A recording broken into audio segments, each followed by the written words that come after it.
Ya se oye, ¿eh? Bueno, en primer lugar, dar las gracias a la Facultad de Ciencias por cedernos el local y a todos vosotros por haber venido a la charla. Este acto está organizado por Granada Laica y el Seminario Galileo Galilei de esta universidad y enmarcado en el segundo ciclo de conferencias que tiene por título Conocimiento, Racionalidad y Laicismo. Por la buena acogida y numerosa presencia de público que ha habido en todas las charlas que se han organizado en estos ciclos, pensamos que puede haber contribuido a la difusión y al entendimiento del laicismo.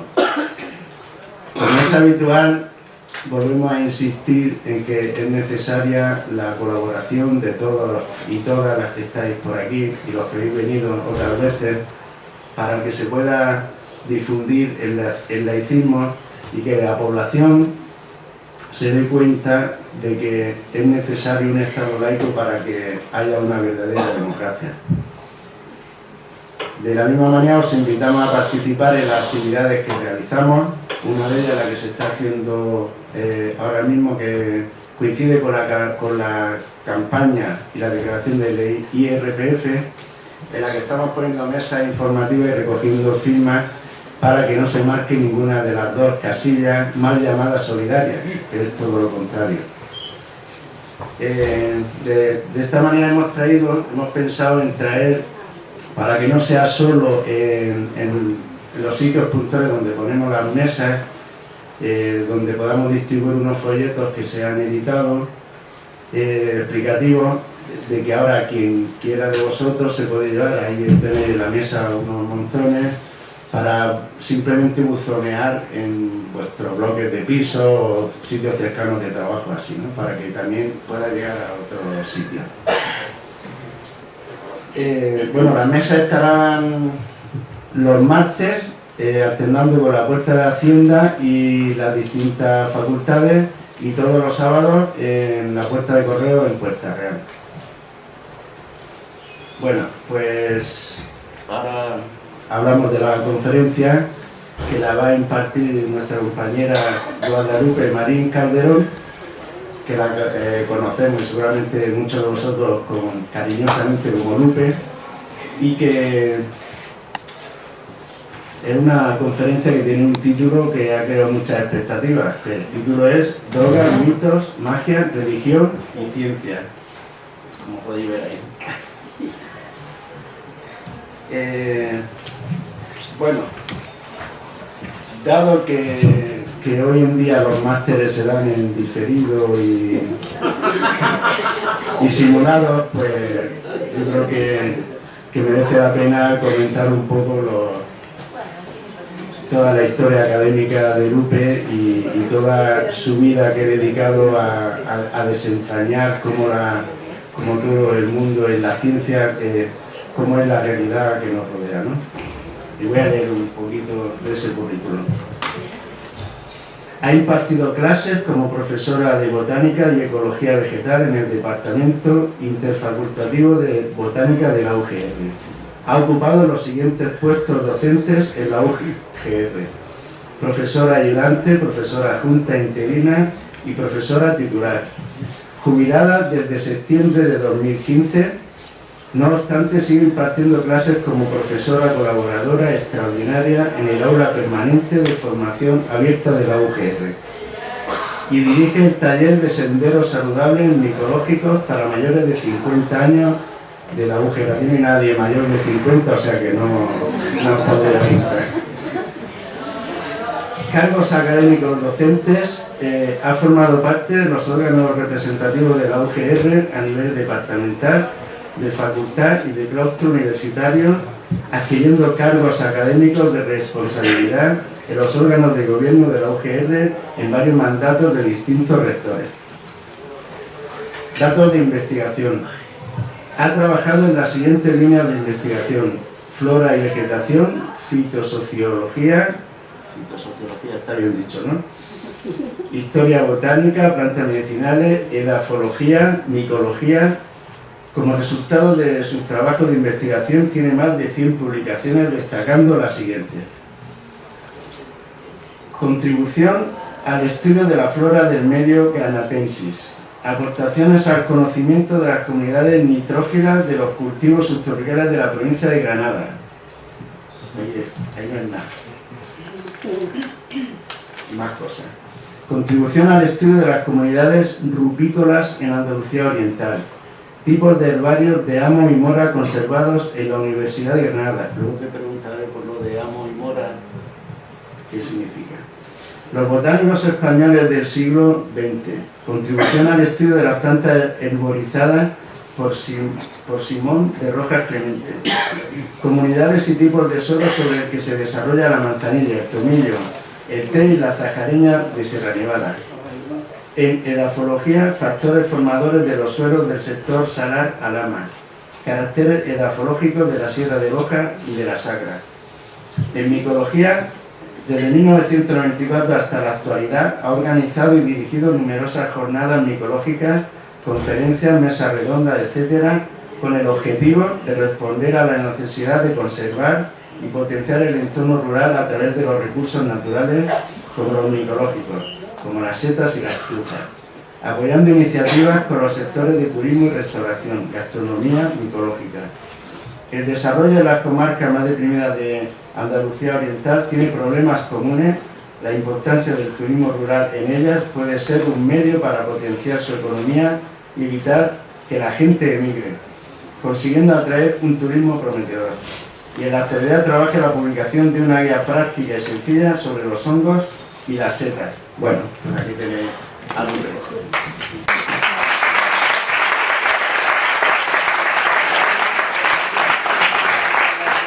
Interpretada la voluntad de algún Dios único y omnipotente, lo percibido en estado de conciencia acelerada por el corazón de innumerables cultos, lo fue a título de conocimiento revelado precisamente. Las primeras hostias o sagradas formas fueron sustancias psicoactivas como el peyote, el vino y los hongos. Mire, los símbolos rituales son una expresión directa que permite la liberación de tensión emocional de una manera consciente o inconsciente e impregna con su calidad emocional conductas y situaciones aparentemente muy alejadas del origen, incluso lógicamente contradictorias. Los símbolos rituales más extendidos que han llegado del mundo tradicional hasta nuestros días se sitúan en el campo del religioso. La simple forma de la cruz es tan evocadora, acoge tantos conceptos, tanta vivencia y tantas pasiones bajo su cobijo, que es muy difícil, si no imposible, de describir su carga semántica. ¿Pero qué es la cruz? Un símbolo. ¿Pero qué simboliza? Pues depende. Para algunos, la muerte de Jesucristo para redimir a toda la humanidad. ¿Tan solo eso y concretamente eso? Pues también depende. Puesto que para la anciana que va diariamente a la capilla a ofrecer un cirio en memoria de su difunto esposo, la cruz es probablemente un símbolo emotivo que le hace más viva la presencia ya desaparecida de su difunto esposo. Para Santa Teresa de Jesús, San Juan de la Cruz, era un símbolo que lo orientaba cuando perdían la conciencia en pleno éxtasis y posteriormente le revivía la profunda vivencia tenida en ese estado, durante el cual llegaban a la casa del Señor. Mire, el que haya leído la poesía de San Juan de la Cruz lo que nombra es la morada del Señor. A continuación, a lo largo de las charlas, esta frase la vamos a ir repitiendo. En definitiva, la cruz es el símbolo de la divinidad, con todo lo que de inefable e inabarcable posee el concepto de divinidad. Para un símbolo, en cambio, es siempre la mejor expresión posible de un hecho relativamente desconocido, pero que a pesar de todo se reconoce o es postulado como existente. De tal manera que cuando alguien habla de la divinidad, por ejemplo, usa un símbolo según la taxonomía junguiana, ya que la divinidad como tal es una realidad no totalmente conocible, pero sí se le reconoce como parcialmente comprensible. Pues oiga, Amalia, usted todavía más, porque este concepto es como una contradicción.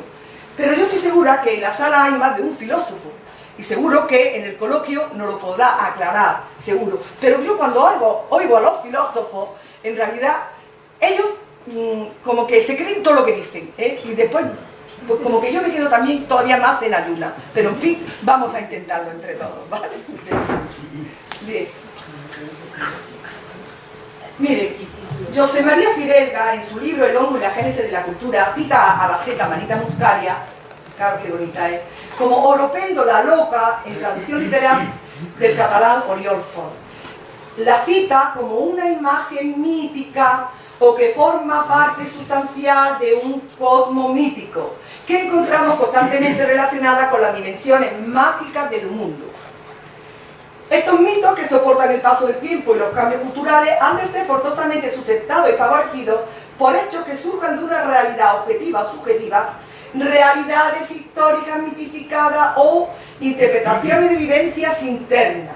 En definitiva, hechos que permitan algún nivel de experimentación por parte de las personas, no solo un acto de fe. Así pues, en la Manita Muscaria y en los efectos enteógenos o psicoactivos que provoca la habilidad muscarínica, encontraremos las bases fosfénicas o biológicas de las visiones de los gnomos, duendes o enanos, que posteriormente se han convertido en elaboraciones tradicionales y populares. Por lo tanto, enganchamos drogas, mitos, magia, religión y ciencia. La ciencia siempre da una respuesta al porqué.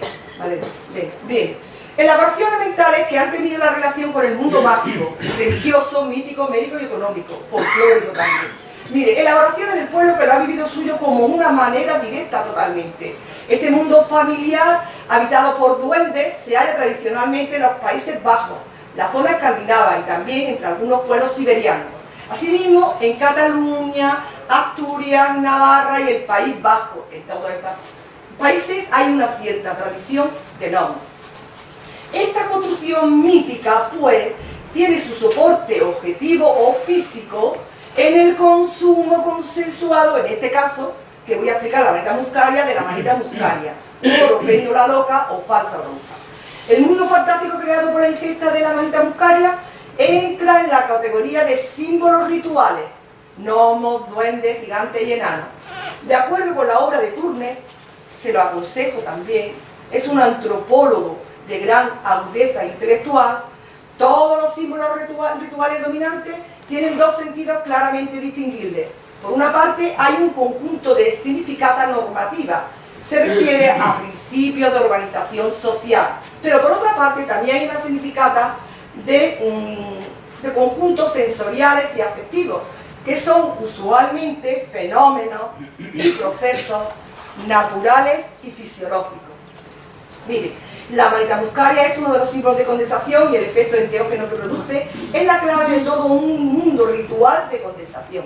La Manita Muscaria es un hongo con cualidades enteógenas y, como todas estas sustancias, facilita la liberación del contenido inconsciente. El resultado de los trabajos de los esposos Watson sobre el uso de la Manita Muscaria entre los pueblos siberianos y el trabajo de José María Fidelga en el marco cultural y territorial de Cataluña coinciden ambos trabajos en aquello que hace referencia a estos efectos. Los símbolos de condensación tienen sus raíces justamente en el inconsciente, en la parte que ocupa el imaginario en todo el ser humano. Mucho se ha dicho sobre cuál fue el fruto prohibido que tomaron nuestros primeros padres en el paraíso terrenal y que acarreó tan funestas consecuencias para toda la humanidad. La versión más clásica es que fue una manzana, pero aunque asombre a más de uno de que me esté oyendo en la sala, esta no fue la fruta a través de la cual fue tentada Eva por la serpiente. Y la serpiente, este animal, también es un hecho falso, puesto que en la Biblia no se menciona a este animal.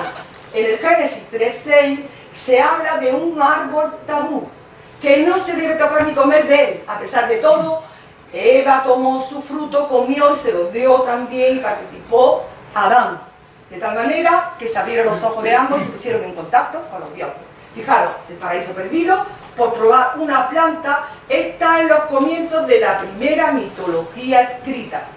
El mundo tal cual es no el jardín sin dolor y muerte, donde dice el escriba sumerio, no. Comienza justamente con la ingestión de un vegetal silvestre tan inofensivo y tentador en apariencia como la manzana bíblica. Pero hay teoría, claro. Hay quienes afirman que el pecado original de nuestros primeros padres no se cometió con la ingesta de una manzana, sino de un poderoso hongo. Mire, y no hay quien, ha faltado quien defienda y sugiera que la planta era psicoactiva. Por ejemplo, Guaso. Guaso dijo, ha insistido siempre en vincular con el chamanismo las representaciones del árbol de la vida y del conocimiento y la planta, es decir, de la inmortalidad, considerando que una y otra representan originalmente la amanita muscaria. Eso sí, el que esté interesado sobre el teógeno y el origen de las religiones, le recomiendo el libro de Gordon Wasson, muy, muy interesante. Bien, en esta línea de razonamiento nos va a permitir entender el extraño fresco conocido románico de la capilla de Medieval de Périgord en Francia. En efecto, ahí vemos, en una lámina se ve que aparece Eva junto al árbol del conocimiento, donde se encuentra enroscada la serpiente bíblica y la manzana. Pero con la particularidad de que el árbol, fijaros, es claramente una enorme amanita muscaria, cuyas ramas son setas algo menores de la misma especie. Y vamos a defenderlo. Mire, Guaso presenta una considerable documentación basada sobre todo en datos lingüísticos para sostener que el árbol y la planta son arquetipos traídos de los bosques siberianos en el cuarto milenio anterior a nuestra era.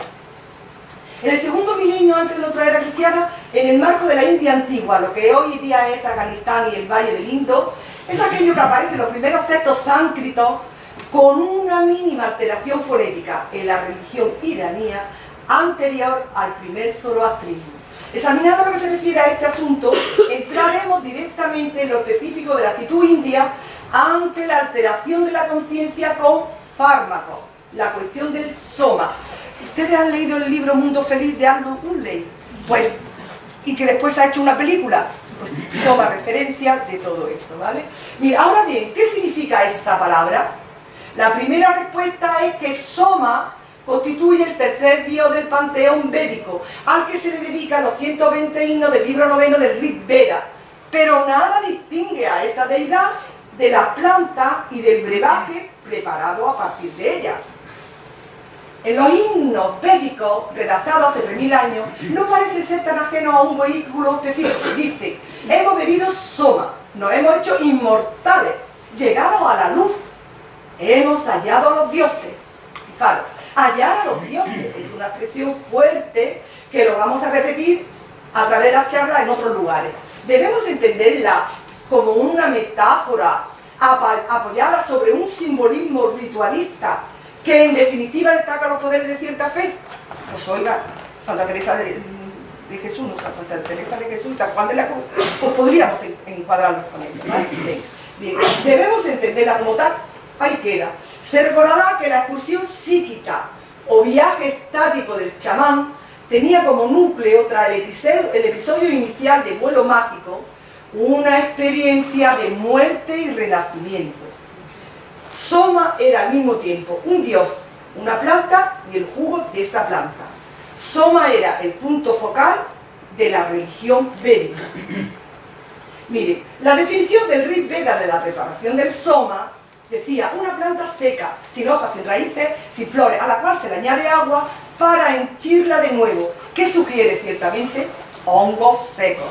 Vale. Similarmente, los efectos del debate divino y de los vuelos hacia los límites del universo se ajustan precisamente a los efectos del que consume la manita muscaria en la actualidad. Igualmente, una vez que se acepta que la idea de que el soma era la manita muscaria, muchos pasajes védicos previamente oscuros que aluden a metáforas poéticas de la apariencia del soma, encajan notablemente bien en los de la manita muscaria y sus diferentes etapas. Pero me van a permitir describirla al final para que no perdamos la continuidad de también en Irán consumen a la manita muscaria y no perdemos la continuidad de la historia, ¿vale? En Irán, el Avesta o Zen, el Avesta constituye un libro sagrado de la antigua religión. Mire, en el primer Avesta se describe la preparación litúrgica del licor sagrado Ahoma, que al igual que el soma, constituye el jugo de una planta macerado y filtrado. La relativa singularidad de la religión indo-iranía reside en que el consumo del Ahoma no solo es una comunión del fiel con la deidad, sino una unión con otros comulgantes.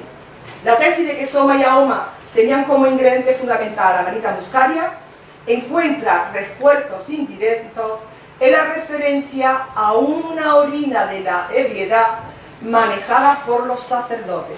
Mire, actualmente los países bálticos y muchas tribus siberianas que son muy afectas a consumir la manita muscaria y al uso ritual de la misma, cuyas mitologías y lenguas presentan grandes puntos de contacto con la indo-iranía, beben la orina del chamán y la del que la bebió incluso 3 o 4 veces, hasta el punto de que hay un recipiente específico para contener dicha orina.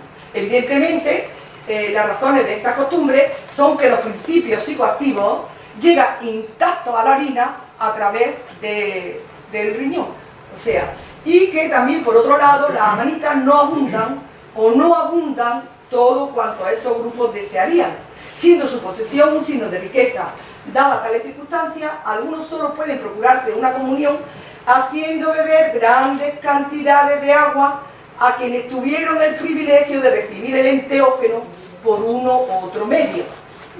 Quien logre extraer de la manita el jugo o el elixir divino, la planta, en este caso el hongo, es su reencarnación, logrará la inmortalidad.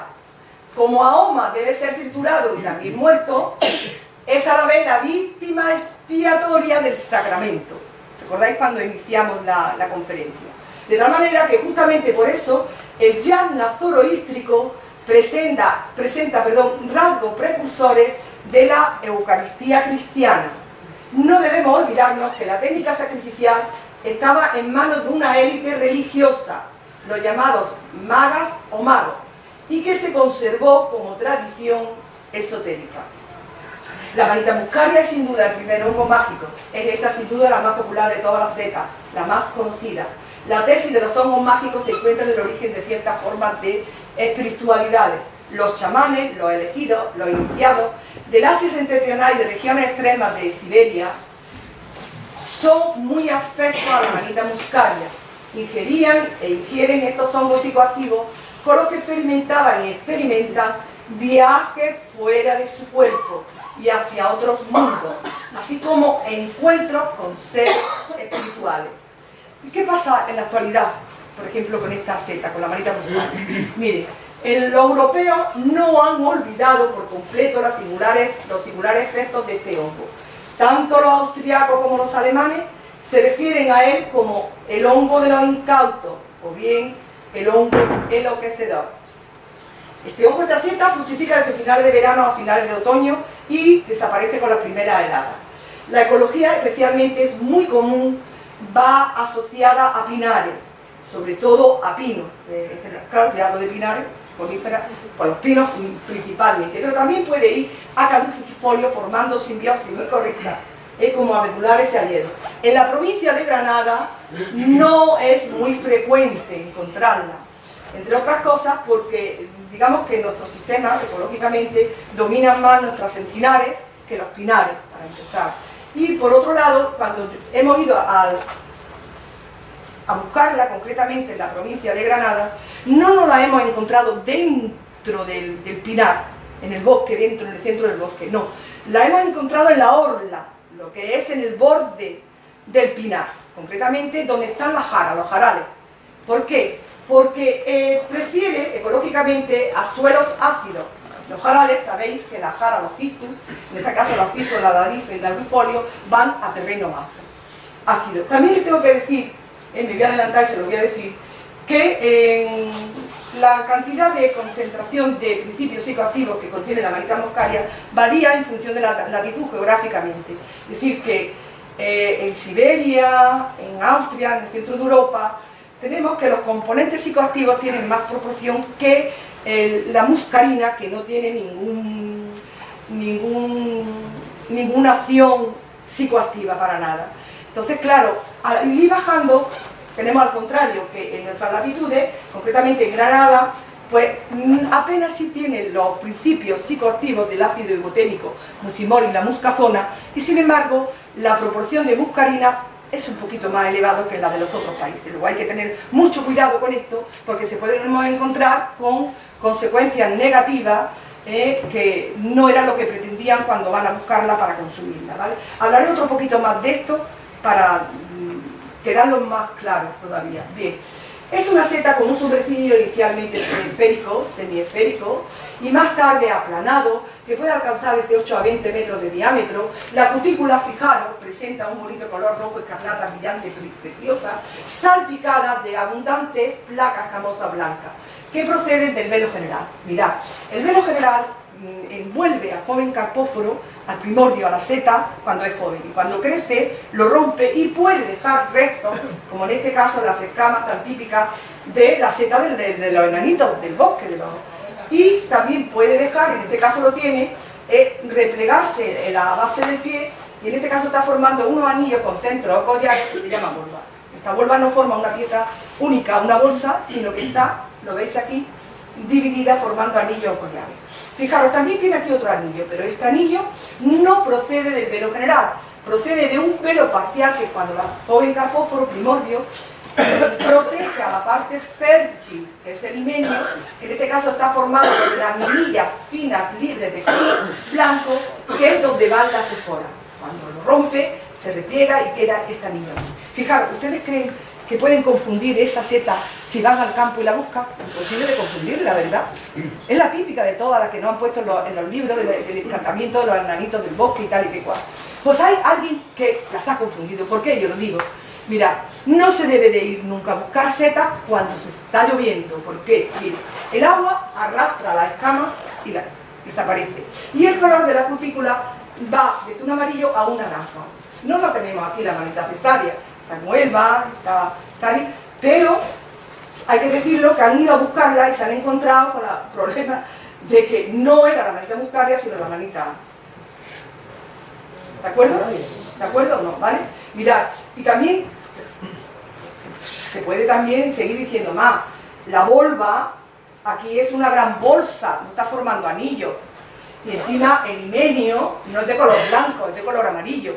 ¿Pero qué hacen? La vela de parte de fuera y ya está, la tengo aquí, ¿vale? Que suele ocurrir cuando son los domingueros que han hecho cursillos cortos de micología y enseguida pues van con la cosa de querer buscar la Amanita cesárea y se encuentran con la otra. Bien, mira, la Amanita muscaria, con independencia de su toxicidad, su fama viene desde muy antiguo por sus propiedades psicotrópicas, atribuida a un cierto poder divino demoníaco de este hongo. El consumo de amanita conduce a periodos de saltación seguido de ilusiones ópticas, con alteración de las dimensiones de los objetos, movilidad de estos, metamorfosis de la silueta, estimulan a la danza, a la pintura caricaturesca, por las impresiones erróneas de tamaño y distancia. Y ahora lo vuelvo a repetir, mira, la muscarina no juega ningún papel en su efecto psicotrópico, ¿vale? Sobre todo en las latitudes estas que hemos hablado antes, porque solo contiene un 0,2 miligramos por 100 gramos. Su acción se le atribuye y se le debe a un equipo científico japonés que descubrió junto con alemanes que en la Amanita muscaria había diversos derivados de aminoácidos, principalmente el ácido ibotémico y el mucimol. El más importante de todos, el compuesto mucimol, es un componente muy importante que tienen la costumbre también, tengo que decirles, que en las zonas de los chamanes de Siberia y los países bálticos, y no hay que irse tan lejos, repito, en el centro de Europa y demás, de consumirlo, fijaros, de manera que los calientan, los siberianos, los aborígenes los calientan y los ponen al sol, en el fuego, los dejan secar en tierra, porque el ácido ibotémico, el segundo componente psicoactivo, está en estado natural en la seta y se vuelve activo por calentamiento, por lo tanto se transforma en mucimol y lo que le da unos resultados a los hongos más potentes. También les tengo que decir que concretamente hay que decirles que el éxito de que esta seta sea tan demandada y demás es porque el metabolismo, concretamente nuestro metabolismo, pues contribuye a que desaparezca pues, la muscarina, mientras que mantiene intacto el mucimol y el ácido hipoténico y lo filtra por los riñones y pasa a la orina. Por lo tanto, eso también hay que tenerlo también en cuenta, ¿vale? Bien. Mirad, otras de las observaciones es que los alemanes la llaman matamosca. El apelativo este que le nombran es porque cuando una mosca se posa sobre un sombrero para libar su látex, bueno, ¿vale? Pues después cae como si estuviera muerto al suelo. Pero después, a poco tiempo, remonta otra vez el vuelo. Es decir, que cuando se le pasa el colofón, pues vuelve otra vez a la tierra. La Organización Mundial de la Salud clasificó las drogas según la peligrosidad y nos colocaron, en el caso de los hongos, la seta alucinógena, en el cuarto lugar. ¿Lo veis aquí o no? Pero sí les tengo que decir, bueno, la estructura molecular, me parece que ya se la he adelantado, dentro de los grandes fármacos visionarios, está dentro de los que poseen un anillo indólico y dentro del grupo de las tristaminas, aquí amanitas y otros, ¿vale? No voy a entrar en esos detalles porque más que nada es una charla divulgativa y yo creo que en 2 horas no me da tiempo de nada, ¿vale? Bien. Sin duda alguna, el hongo mágico más popular es la Amanita muscaria, hongo embriagador extendido por gran parte del norte de Siberia, Finlandia, Escandinava, como parte integrante de rituales practicados por religiones paganas. Estos hongos enteógenos, mágicos, se los han considerado extraños, místicos, desconcertantes, por sus sorprendentes efectos. Son capaces de alterar la mente humana. Fuera de su ambiente cultural tradicional, el empleo de estos hongos alucinógenos puede acarrear graves consecuencias. Se lo advierto, ¿vale? Venga. ¿Cuáles son las consecuencias negativas de alucinaciones, despersonalización, delirio, crisis de pánico también? Y les repito que se ha dado caso y han ingresado en los hospitales porque tenemos la referencia de Josep Piqueras Carrasco, que hizo la tesis doctoral, un médico en el hospital de Valle de Hebrón, concretamente en las intoxicaciones por seta, y cuando había intoxicaciones de la Amanita muscaria, pues las personas que la tomaban perdían el control de todos los esfínteres, se hacían caca y pipí. Era uno de los primeros síntomas que ya se conocía por eso, ¿vale? Bien. Por otra parte, solo el tiempo irá delindando esta medicina, magia y religión. Enfermedad, castigo e impureza son al principio la misma cosa. Un peligro que intenta conjurarse mediante sacrificio. Unos serían víctimas, animales o humanos, a alguna deidad para lograr su favor, mientras que otros comen en común algo considerado divino. Fijaros, esta segunda forma de sacrificio, el ágape o banquete sacramental, se relaciona casi infaliblemente con drogas. Así sucede hoy con el peyote en México, con la ayahuasca en la cuenca del Amazonas, con la iboga en África, con el caguaguagua en las islas del Pacífico de Oceanía. Indiscutiblemente yo no voy a hablar de estas, ¿de acuerdo? No las tengo que nombrar, pero es que no, esto es el continente americano y el continente africano y no me da tiempo, ¿vale? Se quedaría, repito, para el año que viene si hay demanda. Mire, desde la noche de los tiempos, ingerir algo que es tenido por carne o sangre de cierto Dios puede considerarse un rasgo de la religión natural o primitiva, frecuente también en ceremonias de iniciación a la madurez. Pero si hay una... Mirad, si consideramos, fijaros, que hay una gran diferencia entre el sacrificio cruento y el encuentro, entre el regalo de una víctima y el banquete sacramental, porque lo hemos empezado a decir en las definiciones de la introducción que hice. Sin embargo, ambos tipos se van a fundir en ritos como la misa, fijaros, donde el recuerdo del chivo expiatorio, Cristo, Cordero que lava los pecados del mundo, crea un pan bendito y un vino bendito, cuerpo y sangre del propio sacrificado.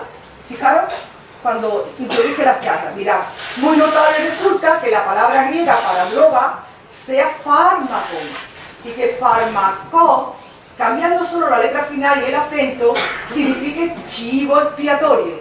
Lejos de ser una mera coincidencia, eso muestra hasta qué punto religión, magia y ciencia son inseparables en los comienzos. Mire, la más antigua fusión de estas tres dimensiones es el chamanismo, una institución extendida originalmente por todo el planeta, cuyo sentido es administrar técnicas de éxtasis, entendiendo por éxtasis un trance que borra la barrera entre vigilia, sueño, cielo, suelo, vida y muerte. Tomando una droga o dándosela a otra, o a toda la tribu, el chamán y las chamanas tienden un puente entre lo ordinario y lo extraordinario, que sirve tanto para la adivinación mágica como para ceremonias religiosas y terapias. Mirad, yo creo que con la seta que acabo de describir, con la manita muscaria, hemos entendido, ¿verdad?, la terminología que expuse en la introducción, ¿verdad? No obstante, si alguno tiene duda, pues después en el coloquio. Ya casi vamos a empezar como con las charlas. Puse este ejemplo, todo este ejemplo primero, pero ahora empezamos verdaderamente con la conferencia. Mirad, no es aventurado pensar que fue en el Paleolítico y Neolítico cuando comenzaron a acumularse conocimientos farmacológicos complejos. Los ritos de éxtasis se inician hacia el año 4000 años antes de Cristo. Ya en el Paleolítico y Neolítico aparecen pinturas rupestres de vasijas decoradas con plantas y objetos, grabados de frutos, hojas y flores, y caso curioso, de las cápsulas de las adormideras, como con incisiones o cortaduras, lo que indicaba que ya se sabían de sus propiedades. La aparición de restos arqueobotánicos en yacimientos prehistóricos como en representación de una variedad de objetos, como es el caso de las cápsulas de las adormideras, es un motivo frecuente en la iconografía de antiguas civilizaciones del Mediterráneo, por su valor simbólico y ritual. Ciertas evidencias sugieren que el origen de esta simbología pudo iniciarse en el Neolítico, momento en el que se produce la domesticación de esa planta, probablemente en la península ibérica. Lo explicaría la presencia de restos de adormidera en determinados contextos funerarios y rituales de la prehistoria peninsular como posible viático en el ritual funerario de la prehistoria. En las excavaciones arqueológicas de la península ibérica se han encontrado tumbas con restos de las cápsulas de la adormidera en el Levante y en Murcia. Las plantaciones de adormidera en el sur de España y de Grecia, en el noroeste de África, en Egipto y en Mesopotamia, son probablemente las más antiguas del planeta. Eso explica que su opio tenga 2 y hasta 3 veces más morfina que la del Extremo Oriente. La primera noticia escrita sobre esta planta aparece en tablillas sumerias del tercer milenio anterior a Cristo, mediante una palabra que significa gozar. Jeroglíficos egipcios menciona ya el jugo extraído de la cabeza de la dormidera, el opio, y lo recomiendan como analgésico calmante. Uno de sus empleos reconocidos según el papiro de Eber es evitar que los bebés griten fuerte. No hay que ir a Egipto. Aquí, concretamente en la provincia de Granada, en la Alpujarra, antes de que llegaran los reyes católicos y conquistaran el reino de Granada, la gente de la Alpujarra en los huertos cultivaban la dormidera. Y el bebé que le salía llorón, le mojaban el chupito en el jugo lechoso late blanco de la dormidera. Mirad, en el antiguo Egipto, y como recogen los antiguos papiros, hace 3000 años de Cristo, el papiro hallado en Tebas por Eber, por eso se llama papiro de Eber, de 20 metros de longitud, indicaba que las recetas egipcias estaban muy relacionadas con aspectos mágicos. El opio egipcio, llamado tebaico, es símbolo de la calidad en todo el Mediterráneo. En las tierras donde por primera vez se cultiva sistemáticamente la dormidera, es una bendición que se usa desde la infancia sin suscitar problema alguno de salud o moralidad pública. Es también una bendición económica, ya que los opios egipcios y mesopotámicos serán uno de los artículos económicos, digamos, básicos para toda esta civilización. Merece observarse por último que si bien hay otros fármacos como la mandrágora que puedan tener ciertas connotaciones míticos rituales, el opio constituye una droga laica que se emplea en contextos profanos, y yo se lo dedico a Granada, ¿no? Laica. Nos quedamos esperando. La dormidera. Que nos quedamos a la espera de que nos la traigan. Eso ya, ¿Nos la has dedicado? te la buscas tú. Yo te la dedico, ¿vale? Mirad, vamos a describir la dormidera. El nombre científico de la planta se llama papavero sonífero. Es una planta de hermosas flores. Todo el mundo que dice, ¿cómo son las flores de la dormidera? Pues púrpura violácea y con una mancha en el pétalo más oscuro en la base. Vamos a ver que no es cierto, ¿vale? Venga, mirad. Se ha utilizado y está naturalizada. Concretamente yo me la he encontrado al pasar el puente de la Gorgoracha y subiendo para Lanjarón, ¿vale? De cuyas semillas se obtiene un aceite que contiene un buen porcentaje de lecitina, sustancia muy rica en fósforo, que conviene para reducir el nivel de colesterol en sangre y por fortalecer el sistema nervioso.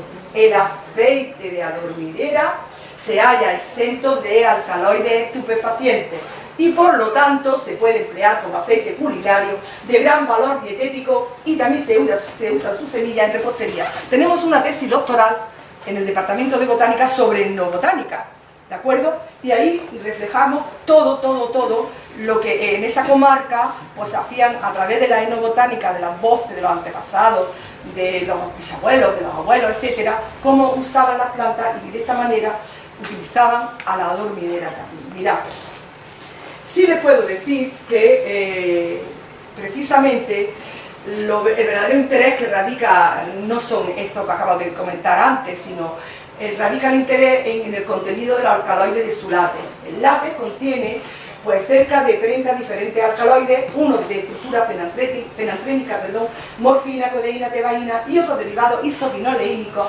como narcotina, papaverina, laudanosina, y algunos otros. Muchos de ellos de gran utilidad de medicina por su acción somnífera, antiespasmódica y analgésica.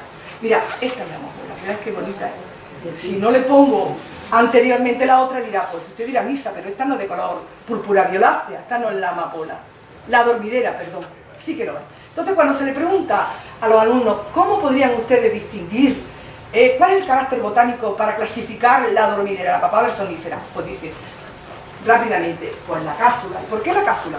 Porque claro, es de donde se saca el jugo lechoso, el látex, donde están los principios psicoactivos, ¿vale? No, porque hay otras especies del género Papaver tienen la misma forma de la cápsula, su globosa esférica, ¿vale? Y con los estigmas radiales formando una tapadera encima del ovario, ¿de acuerdo? Luego no es un carácter. Entonces inmediatamente dice, pues las flores, pues hemos visto que no, ¿verdad? Porque si ustedes recuerdan la Papaver que canta Manolo Escobar, esa Papaver común, la amapola común es de color rojo. Entonces dirá, pues ya está, eso, porque la Papaver común es de color rojo, la amapola, y esta no, esta es de color rosa y hemos visto otra de color púrpura violácea. No, también hay de la Papaver sonífero con los pétalos de color rojo. Luego, ¿qué me queda? ¿Cómo la clasifico botánicamente? Por las hojas. Mirad. Las hojas son glaucas, amplexicaules, no tienen peciolo, abrazadoras al tallo y no tienen pelo, y el borde es dentado o festoneado. Fíjate, ese es el carácter, ¿de acuerdo? Por lo tanto, si la Guardia Civil en un puesto donde están farmacéuticos, en un puesto de un control sanitario y demás, le lleva la planta, dice, llaman por teléfono y dicen, mire, podría clasificármela, pero es que no tiene ni frutos ni tiene flores. Pues no importa, la pueden bajar, le podemos ver y se la puede clasificar, ¿de acuerdo? Vamos, seguimos con ella, mirad.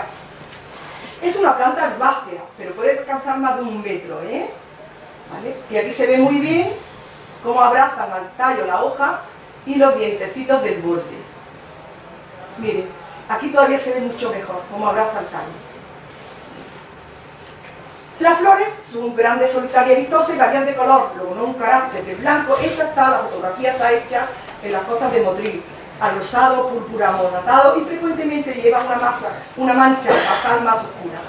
El periantio lleva 2 verticilos, el más externo, que es el cáliz, formado por 2 sépalos verdosos prontamente caedizos. Y la corola, con pétalos, también 4 pétalos libres y prontamente también caedizos, ¿vale? Bien, tiene también otro de los caracteres, muchos estambres. El albuceo, que es el órgano masculino, está formado por los estambres, poliandría secundaria, tiene muchos estambres, numerosos estambres.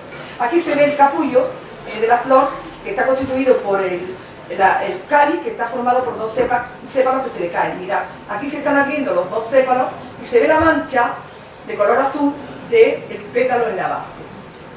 Bien, aquí también se ve muy bien cómo abraza la hoja al tallo. Mira, pasamos ya a decirles que el órgano femenino es el pistilo. El pistilo generalmente se forma de 3 partes, ovario, estilo y estigma. Es como una botellita. La parte ensanchada de la botella es el ovario, el cuello es el estilo y el estigma es como el tapón de la botella. Pero en este caso, fijaros, no tiene ni estilo y el estigma está formando, ¿lo veis?, una tapadera con radio, o sea que tiene muchos estigmas. Y tapa un disco plano que tapa al ovario. Digamos, constituye, cuando madure y demás, constituye el fruto, que es una cápsula glabra, no tiene pelo, globosa, subesférica, y que está coronado por un disco estigmático con varios radios, tanto como carpelos tiene. Cuando llega a la madurez se abre debajo del disco mediante una dehiscencia poricida por donde salen las semillas. Ya está descrita la planta, ¿vale? Y ahora ponemos la comparación entre una y otra, que ahora sí es verdad que la distingue perfectamente. Se distingue, ¿verdad? La de arriba, la amapola, la papa berroea, la amapola común. Fijaros en la hoja, que es el carácter más importante. La hoja es compuesta con pecíolo, está dividido el limbo en foliolas, ¿lo veis? Una hoja compuesta, mientras que aquí el limbo está simple y no lleva pecíolo y abraza el tallo. Lo demás, fijaros que no tiene por qué ser diferencial. Pasamos, mirad, fijaros como aquí es la típica, pero aquí también hay una amapola, ¿lo veis?, de color rojo. Y esta es una amapola común, esta es la dormidera, perdón, y esta es la amapola común, ¿lo veis?, de la que canta Manolo Escobar en la cobra. Vale, mirad. La dormidera, la planta, la papaya sonífero, conocida como dormidera, de cuya cápsula inmadura se obtiene por incisiones un látex blanco que al expresarlo y solidificarlo se convierte en una masa parda de olor y sabor característico, constituye el opio, término derivado del griego opio que significa jugo de amapola, el cual por los varios alcaloides que contiene, fundamentalmente la morfina, se usa farmacéuticamente por su propiedad de actuar sobre los centros nerviosos, suspendiendo la facultad de percibir el dolor. Mirad, por lo tanto, en el opio, en ese jugo lechoso, sí que podemos tener los productos, los alcaloides directamente de él, como la morfina, codeína, tecaína, pero también se puede, o sea, son derivados naturales, pero también podemos, a partir de ellos, sintetizar sintéticamente otros compuestos como la heroína, que se obtiene por acetilación de la morfina, y es la diacetilmorfina, que tiene, las propiedades que tiene son mucho más pronunciadas que la morfina. La toxicidad y el peligro de la dormidera va aumentando a medida que se purifica, por ejemplo, la heroína, que se obtiene por procesos químicos a partir de los alcaloides naturales del opio, en este caso a partir de la morfina. Por lo tanto, presenta una mayor toxicidad y capacidad de adicción. El gran inconveniente de estos alcaloides, sobre todo de la heroína, es que presenta una característica extraordinaria, que es la tolerancia. ¿Recordáis cuando os dije lo de la tolerancia al empezar? ¿Vale? Bien. La revolución industrial del siglo pasado, en la que primaba la extracción de los principios activos de los vegetales, viró repentinamente con la entrada del siglo XX y se dio paso a un furor de la conquista química, sintetizando sustancias en el laboratorio. Un opiazo sintético es la metadona. No me da tiempo de hablar de ella, ¿vale? Venga, bien. La Organización Mundial de la Salud coloca como más peligroso de las drogas al opio y a los derivados. Se le llama vulgarmente caballo, y aquí resumo que el uso se puede inyectar o inhalar.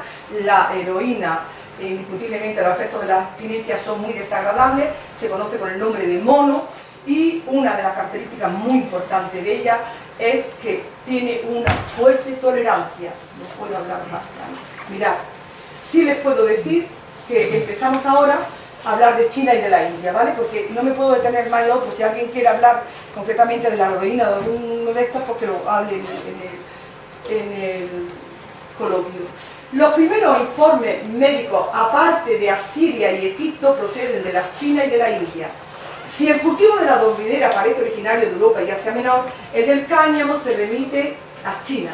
Los primeros restos de esta fibra están fechados en el 4000 años a.C.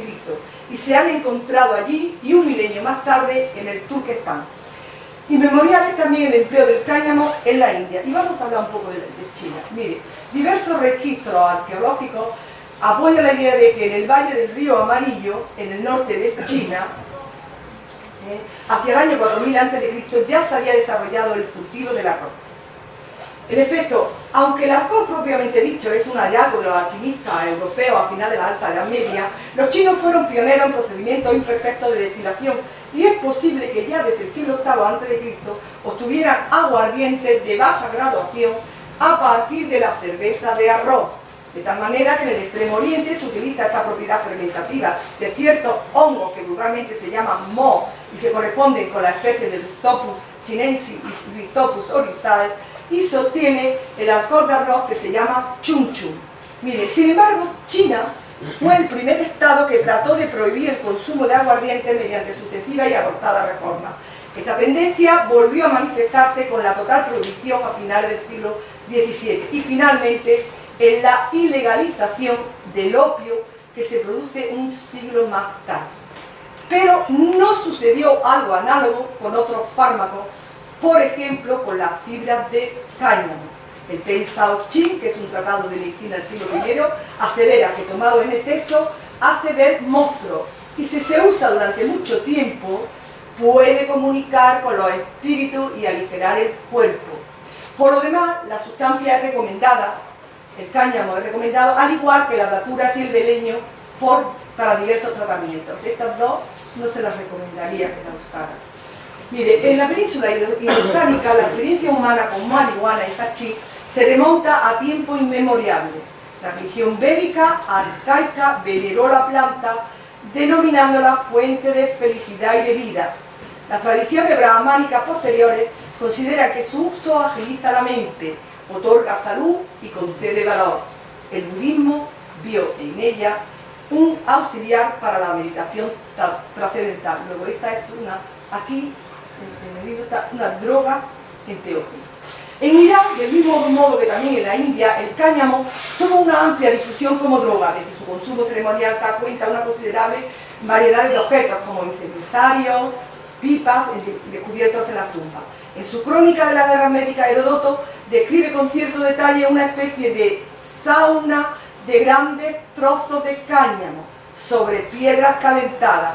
Se embriagan, decía el cronista, aspirando el humo como los griegos bebiendo vino.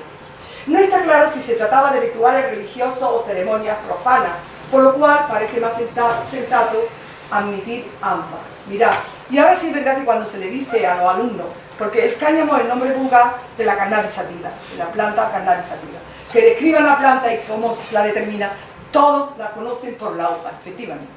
Todo el mundo la describe muy bien la hoja. La hoja tiene forma de abanico, el limbo muy dividido, palmeado partida, palmeado compuesta, con un peciolo que se inserta al tallo y va a lo largo de él opuestamente, y tiene estípulas en la base. Mirad, lleva pelos y no tiene látex, ¿vale? O sea que eso también hay que tenerlo en cuenta. También otra de las características que es una planta con flores insexuales dioicas, es decir, hay dos pies de planta, un pie de planta macho que lleva las flores masculinas agrupadas en racimos de racimos y el pie de planta hembra que lleva las flores femeninas en glomérulos solitados en la axila de la hoja. Las flores no son bonitas ni vistosas, son de un color verde claro más o menos, con 5 sépalos libres, 5 pétalos libres, 5 estambres, y no tiene para nada ninguna particularidad a la hora de clasificarla para nada. Sí les puedo decir también que el fruto es un aquenio que va encerrado en el cáliz, lo protege, y que concretamente este fruto contiene un 25% de materia proteínica que resulta un buen alimento. Se cultiva y se ha usado como alimento para la sal. No tiene, los cañamones no tiene ningún principio alucinógeno. Bien, este sería el pie de planta femenino y este sería el pie de planta masculino. Femenino y este de aquí, el pie de planta masculino. Mira, esta planta puede crecer de manera silvestre o por cultivo en la mayoría de las áreas de zonas tropicales y templadas. En un principio su cultivo tenía como finalidad la obtención del cáñamo por la fibra que tiene, con la que se hacen cuerdas, alpargatas y sacos. Como textiles se prefiere el pie de planta masculino porque es más alta la planta, entonces se tienen fibras más largas. Bien, esta es el pie de planta masculino, muy alta, puede llegar hasta 5 metros de altura. Los principios narcóticos se localizan en la resina amarilla y pegajosa, conocida como marihuana, hachís, que se obtiene por prensado a partir de la inflorescencia femenina de las hojas, un producto que puede ser utilizado directamente o bien fumado junto con tabaco, y produce efectos estupefacientes, hipnóticos, que llevan aparejadas alucinaciones y sueños agradables. Entre los más de 60 compuestos implicados destacan diversos fenoles no nitrogenados, como cannabinol, tetrahidrocannabinol, cannabidiol. Son los más interesantes. Mirad, los efectos producidos por la cannabis sativa son una combinación de los efectos estimulantes, depresores y psicodélicos. El tetrahidrocannabinol es el compuesto más importante en este caso. Se encuentra sobre todo en las partes frescas de la planta de forma inactiva, pero con la combustión se convierte en tetrahidrocannabinol activo. De ahí que los efectos se consigan más rápidamente cuando se fuma que cuando se ingiere por vía oral. La forma de consumo más frecuente que ofrece el mercado clandestino son marihuana, que se llama, también la conocen como grifa y maría, el hachís, que las denominaciones más generalidades son chocolate, costo y mierda, y el aceite de hachís tal como está. Nos vamos a hablar de cada una de ellas. Mirad, la marihuana, también llamada grifa y maría, estos nombres se utilizan para designar las preparaciones secas y trituradas de las flores y las hojas, es decir, que se forma como la parte foliar, las unidades floridas en general, se deseca, se trocea y se hace un triturado o picadura, y los colores van desde el verde al marrón oscuro. La mayor parte de marihuana que se consume contiene de un 1 a un 2% de tetrahidrocannabinol. Por lo tanto, ese porcentaje es muy bajo. Pero hay que tener cuidado porque se ha puesto de moda el cultivo de maceta, que es una variedad que senta de semilla y que la gente la cultiva en su casa y que puede aumentar hasta llegar a un 14% de tetrahidrocannabinol. Hay que tener eso en cuenta. La marihuana se consume fumada sola o en pipa o mezclada con tabaco, que en el argot se llama porro, canuto o petardo. La marihuana es uno de los intoxicantes conocidos desde la antigüedad, porque la explicación está en que es muy simple para su cultivo y la preparación del consumo exactamente igual. Miren, el hachís, que hemos denominado chocolate, generalmente es el nombre que más se ha generalizado, este término se utiliza para preparados que contengan resina principalmente. ¿Dónde está? Se corresponde a una fracción de unos pelitos huecos de tamaño microscópico alojados en las hojas y las flores, cuyo interior está relleno de una sustancia aceitosa que contiene principalmente tetrahidrocannabinol. Hay básicamente dos sistemas para obtener esa resina, una en el oriente, en el Tíbet, en Nepal y Afganistán, y otra en el Mediterráneo, en Marruecos y en el Líbano. En la primera, la oriental, los recolectores se cubren con un peto de cuero, se aprietan entre las plantas, se frotan con ellas y con una espátula recogen esa resina y la ponen en el hueco de la mano y la hacen como una pelotita, una bola. Y entonces resulta que el hachís obtenido por ese procedimiento es un hachís muy aromático, suave para la garganta y de una potencia inigualable. El que se hace en el Líbano y en Marruecos, el procedimiento mediterráneo se basa en sacudir las plantas ya secas y se recoge la resina y el polvo mediante varios filtros. Lo filtran el primero por una rejilla metálica, el segundo por una tela no muy densa y el tercero por una tela ya seda muy fina en que solo ya se logra pasar los cristales de resina pura.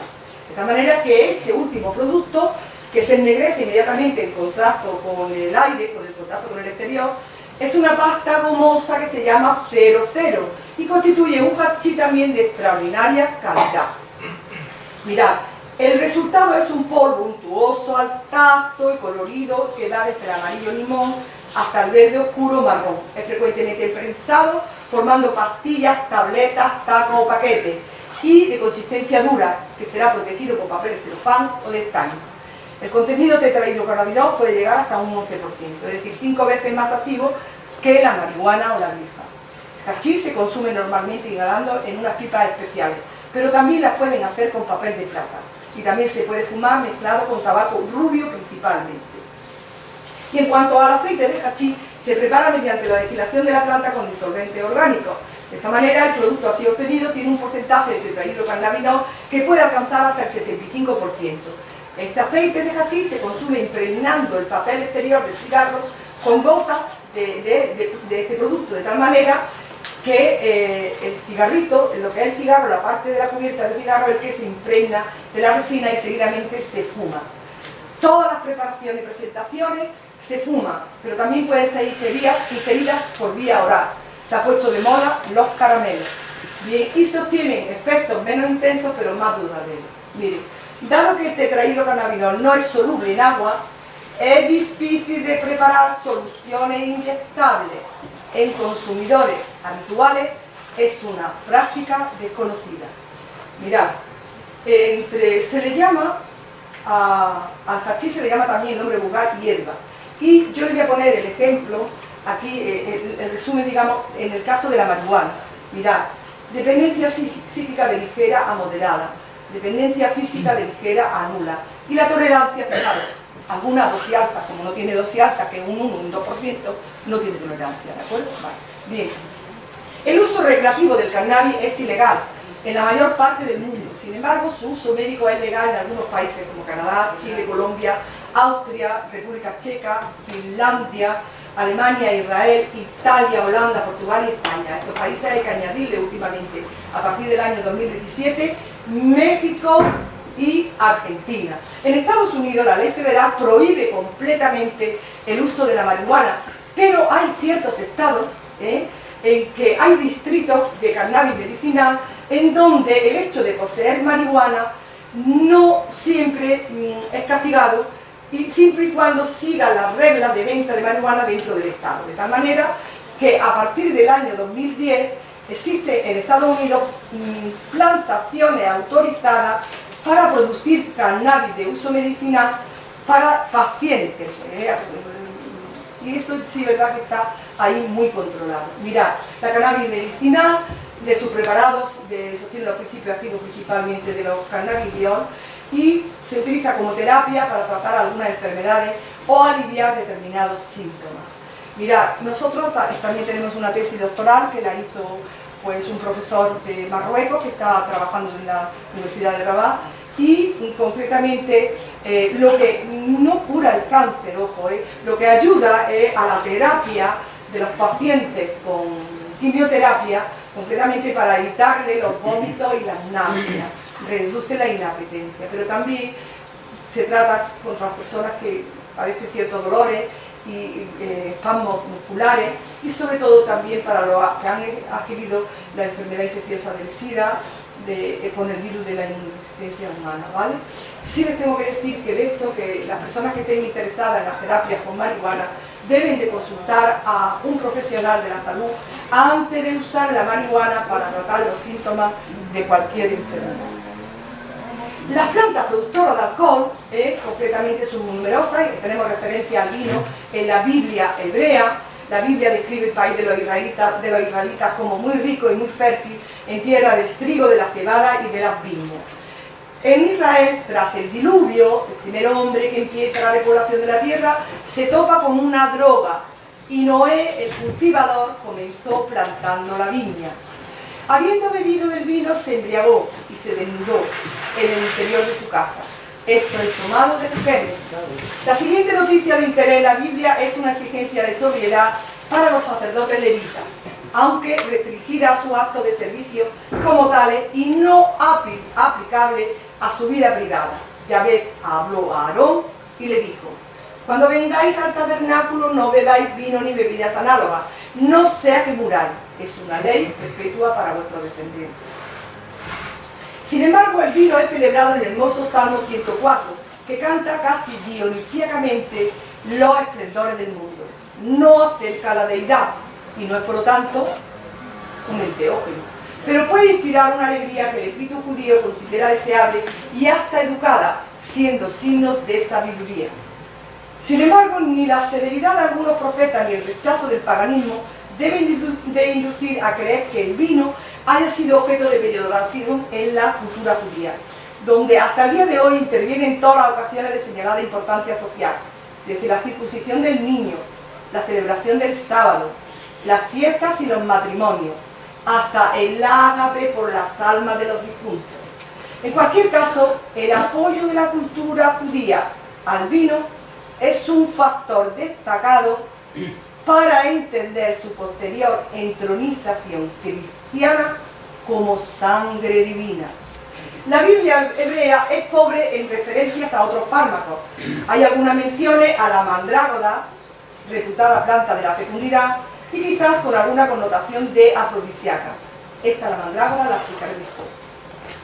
Estas dos propiedades no se han demostrado científicamente. Mirad, vamos a ver. Mire, el alcohol es una droga depresora del sistema nervioso central que inhibe progresivamente las funciones cerebrales. Afecta la capacidad de autocontrol, produciendo inicialmente euforia y desinhibición, por lo que puede confundirse con un estimulante. El principal componente de la bebida alcohólica es el etanol o alcohol etílico. Nombres alternativas que se usan hoy día: litrona, botellón. ¿De dónde se obtiene? Principalmente de la planta Vitis vinifera. Y hoy es cultivada con profusión en todas las regiones templadas de casi todos los continentes. Su interés radica en sus frutos, realmente se llaman uvas, y científicamente, botánicamente se llaman bayas. También se puede consumir fresca o seca, las uvas pasas, pero se utilizan para obtener los caldos fermentados con los que se elaboran los vinos. El aprovechamiento, sin duda, de mayor interés económico, la obtención de vino. Tipos de bebidas alcohólicas. Tenemos las bebidas fermentadas, donde se obtiene el vino de la sidra, cerveza y otros respectivos vinos, manzana, cebada, arroz, etc.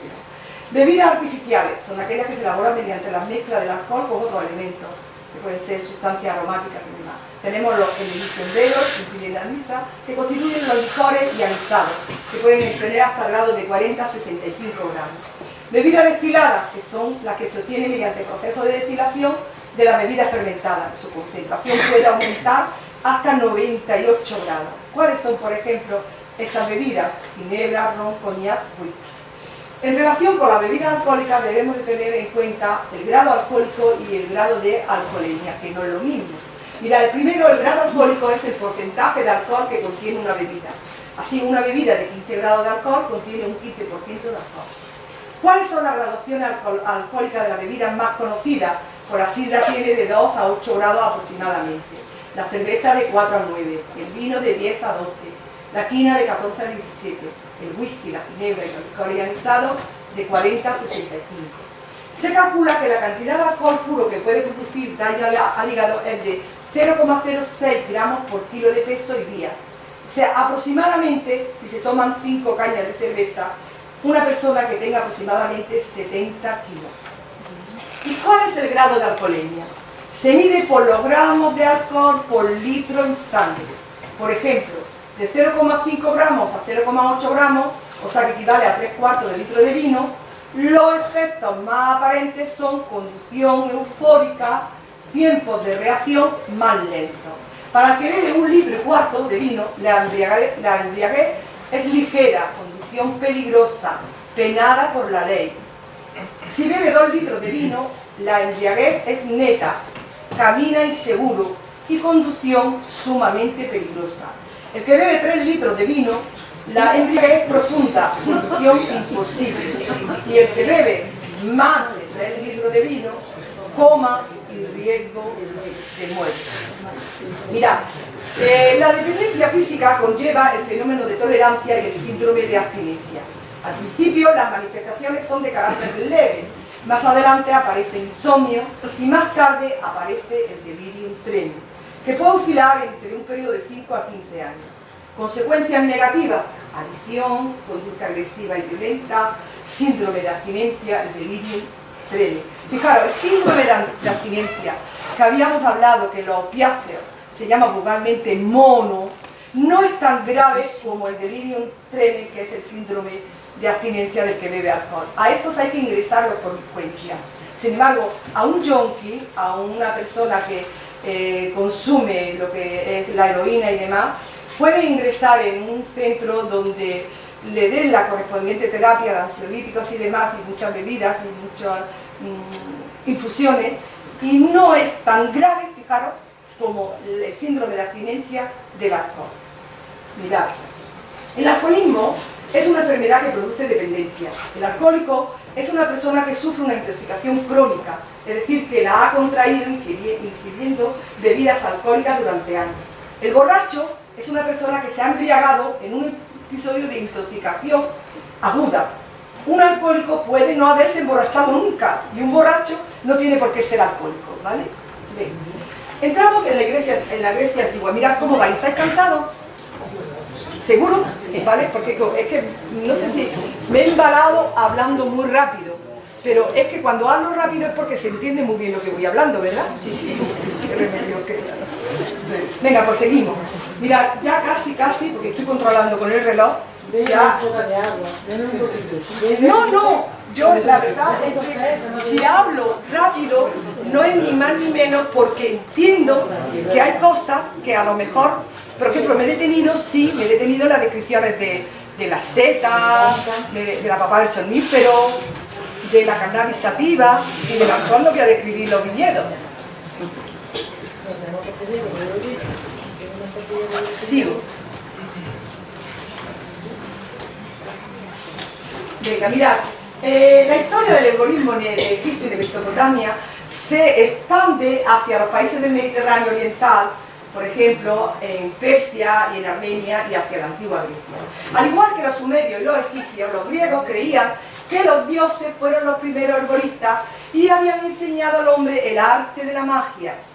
La civilización de la Grecia clásica tomó muchas cosas del mundo egipcio y de Mesopotamia, incluyendo, como es natural, su conocimiento de la práctica de la medicina. Tomó muchas cosas, pero les añadió muchas más. Y quizás lo más importante de todo es que empezó a establecer la base científica de la medicina. Mire, a título de resumen, puede decirse que el opio constituyó para los griegos el ejemplo perfecto de fármaco laico, equidistante por igual de la panacea y el simple veneno.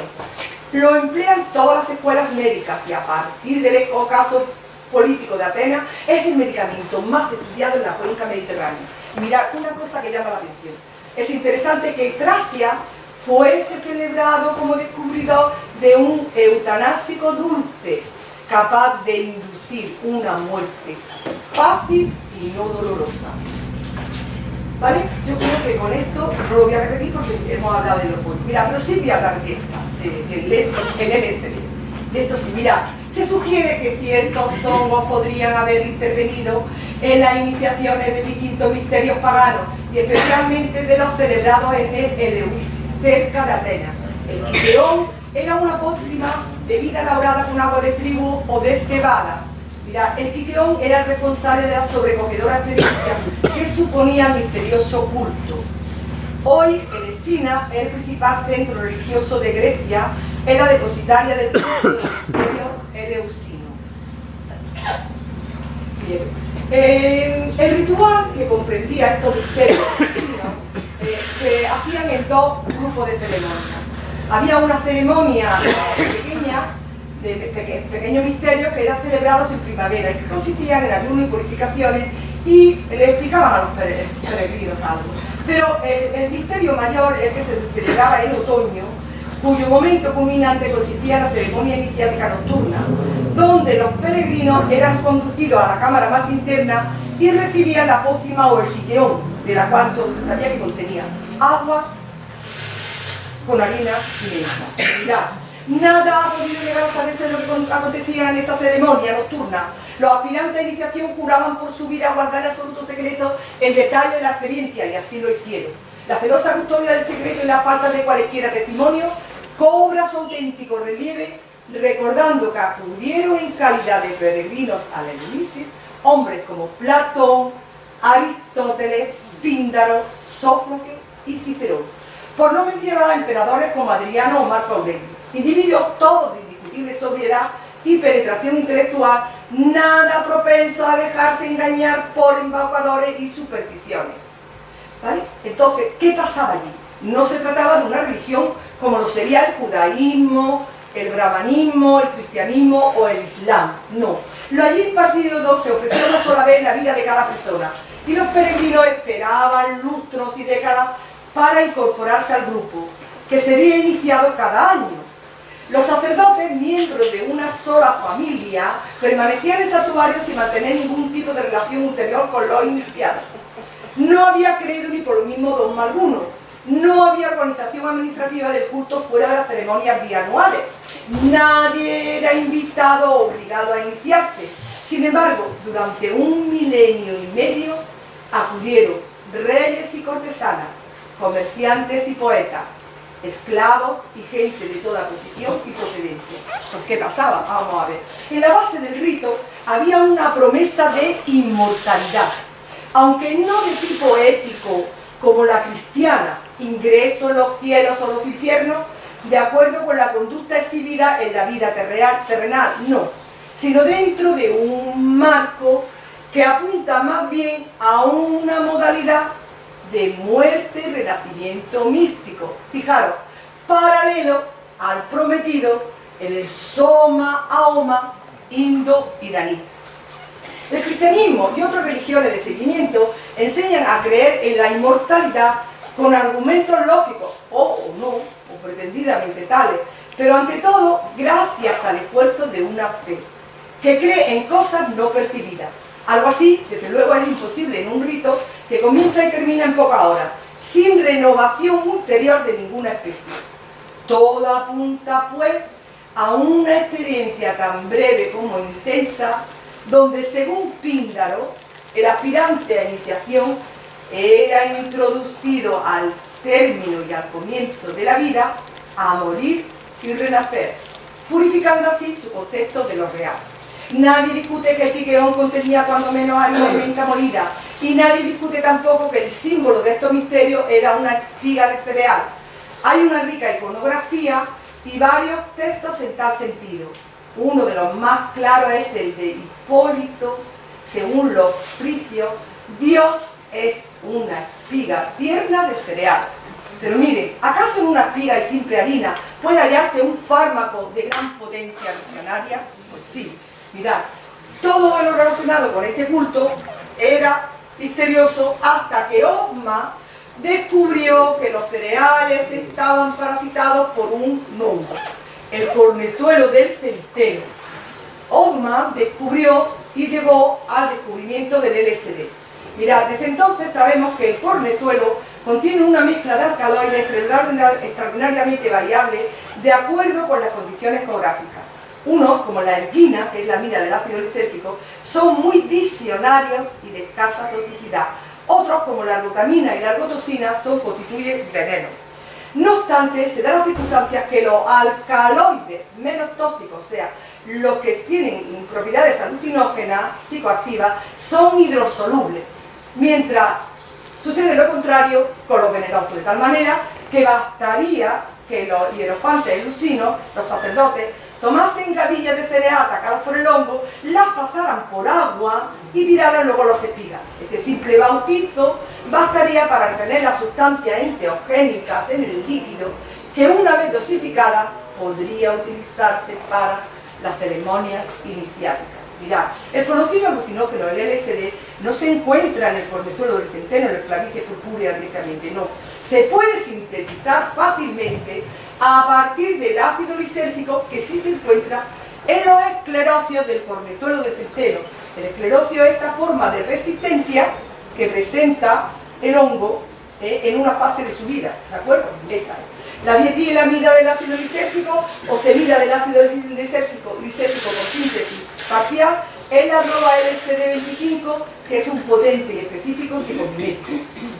Mira, vuelvo a repetirlo, ¿vale? El LSD es la dietilamida del ácido lisérgico. Fue descubierto por Hoffmann y colaboradores en 1938 y dado a conocer después de la Segunda Guerra Mundial, demostrándose de gran valor en psiquiatría experimental.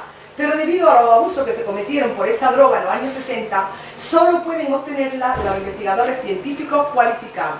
Existen diversas preparaciones del LSD en el mercado ilícito. Mirad, comúnmente se prepara como un líquido sin sabor, ni olor, ni color. Por lo común, el LSD se toma por vía oral. Una dosis es demasiado pequeña para resultar visible. Para una persona que pese entre 50 y 70 kilos, la dosis media o estándar es de 0,10 miligramos, con una acción de vuelo entre 6 y 8 horas. Desplegando todos los efectos visionarios, ¿de acuerdo? Lo que se vende en el mercado ilícito son píldoras, terrones de azúcar o papel secante impregnados con una solución de LSD, que se ingieren, conocidas por todos como secante, tripi o ácido.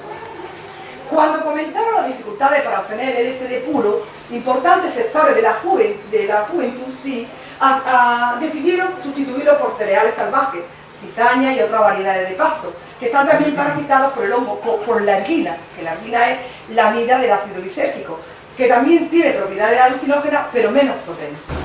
De tal manera que podemos decir que los hongos mágicos alucinógenos, en general, en este caso, la amida del ácido lisérgico, la ergina y otros compuestos derivados también, actúan sobre el sistema nervioso central, alterando momentáneamente las percepciones visuales o auditivas, a veces hasta un grado extraordinario. Sus efectos son psicodélicos, es decir, alteradores de la mente. Mire, fuera de su ambiente cultural tradicional, el empleo de estos hongos alucinógenos puede acarrear graves consecuencias. Está dentro del cuarto grupo, con todos los alucinógenos. Y en este caso se le llaman ácidos. Bien. Y les puedo decir que tienen consecuencias negativas, ¿vale? Mire, tiene una alteración espectacular del estado mental. El viaje con alucinaciones, alteraciones de visiones, pero puede tener un mal viaje. Y ese mal viaje le puede durar no 6 o 8 horas, sino hasta 18 horas. Por lo tanto, puede ser terrible y horrorífico. También puede ocurrir los fenómenos que se llaman flashback, es decir, escenas retrospectivas, escenas de corta duración que evocan sucesos pasados, trastornos de ansiedad, depresivo y psicótico. Los efectos pueden durar, repito, que pueden durar hasta 18 horas. No produce adicción física, pero durante el viaje, en este caso el mal viaje, puede ocasionar daño físico al usuario. Hay personas que se han tirado por la ventana y otros que han visto como una mosca y lo que es, se pone tan grande que se esconde en un rincón porque se cree que la mosca se lo va a comer, ¿vale? Bien. Vamos a Roma. Mirad, la biblioteca de los griegos fue llevada a Roma por Pompeyo en el año 62 a.C. como parte del botín y sirvió de base para los trabajos ulteriores de Dioscórides y Plinio, donde cristaliza todo el saber antiguo sobre materia médica.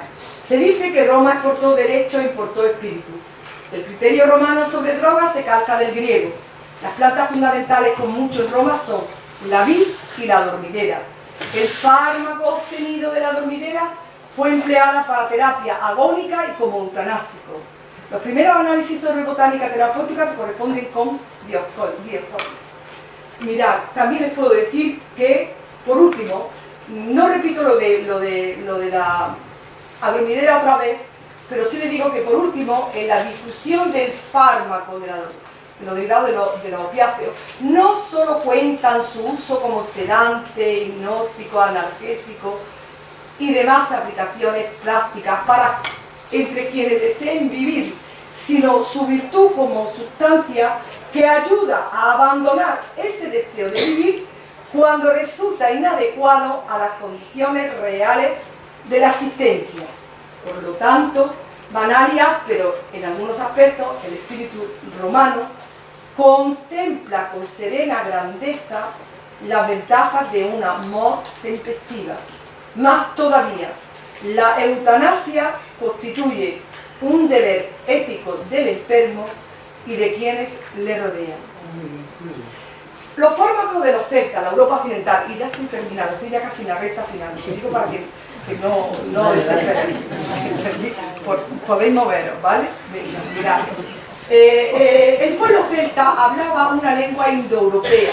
Sus instituciones presentan puntos de contacto con los de los pueblos llamados arios, especialmente la dimensión tripartita del cuerpo social, controlado por la casta de los druidas o sacerdotes brujos, cuyos últimos vestigios son personajes asturianos como Merlín y Morgana, expertos en filtros y medicamentos.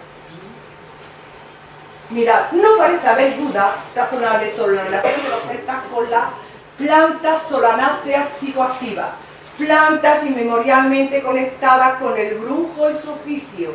Como cultura más arraigada en Europa occidental, no es improbable que el pueblo celta haya contribuido con su cultivo y recolección a la extraordinaria variedad de solanáceas alucinógenas que caracteriza el continente. El beleño, la mandrágora, la belladona y la datura siempre se han relacionado con los fenómenos de levitación, fantásticas proezas físicas, telepatía, adivinación y delirio. El druida, un chamán culto, convertido en casta hereditaria de una sociedad ácrata, pero no subdesarrollada, llegaría a dominar personalmente estas violentas drogas y emplear y confeccionar filtros. Y ahora vamos a entrar en cómo vamos a clasificar estas plantas solanáceas. Hemos visto la dormidera, por eso era muy fácil de clasificar. La cannabis sativa también muy fácil de clasificar. ¿Entendido o no? Y el hongo, la manita, la muscaria, fijaros qué fácil era, ¿vale? Vamos a por la solanácea. ¿Por qué digo vamos a por la solanácea? Porque se ha puesto de moda. Y más de una ocasión, hace 2 años, en la feria de San Isidro, hubo 2 intoxicaciones por 2 chavales que se intoxicaron con el beleño, precisamente, ¿vale? Y entraron en la UBI. Uno de ellos se salvó, otro entró en coma y murió, ¿de acuerdo?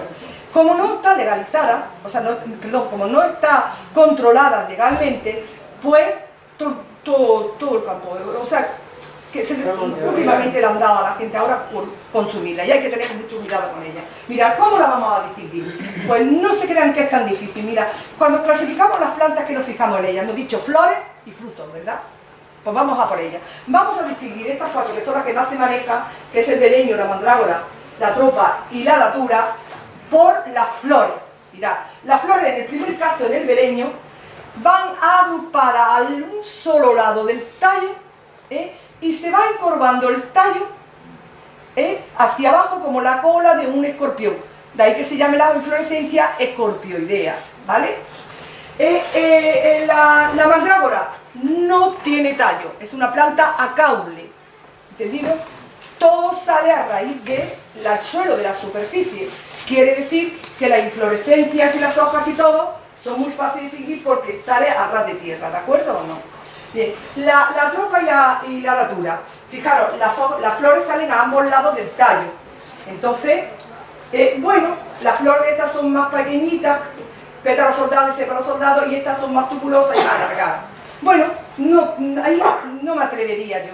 Sin embargo, cuando tengo dudas, ¿de qué he hecho mano? Del fruto. Y ahora sí que se clasifica. Vale, mirad, el fruto del beleño, aquí lo tenéis. Es una caja con una tapadera y va encerrado en el cáliz. Aquí está metido en el cáliz con estos pinchitos. Se abre la tapadera y sale la semilla. Luego este fruto es inconfundible, ¿vale? Si no está en flor, la tenemos en fruto. Esta se usa en farmacia, sus hojas y extractos, contiene thiamina, escopolamina, depresora del sistema nervioso central. Fijaros, ya la tenemos clasificada, ¿veis? Seguimos por la otra. La mandrágora, dijimos que la raíz está por debajo del suelo, que es la parte que se utiliza generalmente toda la planta, pero en esta principalmente la raíz. Y toda la demás, que sale aéreo, las hojas van en roseta, a raíz del suelo, las flores van en glomérulo, y el fruto es una baya, como un tomatito verde, ¿lo veis? Que en la madurez de color amarillo, ¿vale? Fijaros que también es fácil de clasificar. Contiene mandragorina, escopolamina, biothiamina, y en Andalucía era muy frecuente y antiguamente se le atribuían propiedades afrodisíacas, pero por supuesto que no las tenía. Bien, la tropa belladona. Fijaros, habíamos hablado en la tropa que la flor iba alternativamente en el tallo y eran campánulas con los flores, pétalos soldados y sépalos soldados. Pero me fijo en el fruto, y ¿lo veis? El fruto es una baya con un tomate verde en la madurez, negro en la madurez, ¿vale? ¿Qué contiene? Pues es depresora del sistema nervioso central, propiedades, pues tiene todo, tiene pasmódica, narcotina, midriática también. Cleopatra creo que se echaba como un líquido a partir de ella para que se dilatara la pupila, ¿vale? Pero me quedo con todas estas, me quedo con la datura tramonio, porque la datura tramonio ha habido muchas intoxicaciones en los chavales de los pueblos.